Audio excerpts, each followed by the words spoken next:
ఈ సంక్షేమం మీద వ్యతిరేకతతో రావాలా? పట్టణ ఓటర్ ఎప్పుడు రానోడేం కాదు, మనకి చెప్తాను కదా, మనకి ఆంధ్రాలో పట్టణ ఓటర్ ఖచ్చితంగా వస్తాడు, తక్కువ వస్తారని. పట్టణ ఓటర్ వస్తాడు, వచ్చి ఓటేస్తాడు. నేను చెప్పినట్టు 60-65% ఓటింగ్ ఉంటది పట్టణ ఓటర్. ఇది 90%కి వచ్చింది అంటే గనక యాంటీ జగన్ అవ్వచ్చు. అదే 65-70 అంటే రెగ్యులరే. అవును, పెద్ద తేడా ఏం కాదు. కోపంతో వచ్చినట్టే. కోపం ఏం కాదు. 90% వస్తే ప్రభుత్వం మీద కోపంతో వచ్చినట్టే.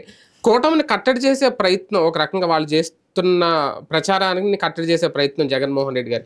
సైకిల్ మెకానిక్లు వచ్చారు అంటే ఇమీడియట్ గా మొన్న ఫస్ట్ ఒక 2 times సైలెంట్ గా ఉన్న తర్వాత మాత్రం ఇమీడియట్ గా కౌంటర్లు ఇస్తున్నారు జగన్మోహన్ రెడ్డి గారు.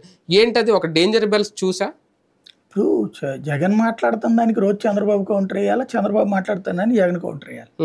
అందులో ప్రత్యేకించి భయం ఏంది? ఇప్పుడు చంద్రబాబు నాయుడు రోజు జగన్ గురించి మాట్లాడుతారంటే భయపడి మాట్లాడుతున్నాడు. చంద్రబాబుని జగన్ గారు తిట్టడం వేరు, పవన్ కళ్యాణ్ తిట్టడం వేరు, అంటే వాళ్ళని విమర్శించడం వేరు.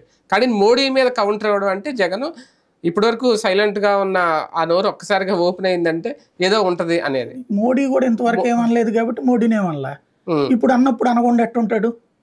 ఇప్పుడు బీజేపీ లోకల్ లీడర్లు అయితే పట్టించుకోడు అతను.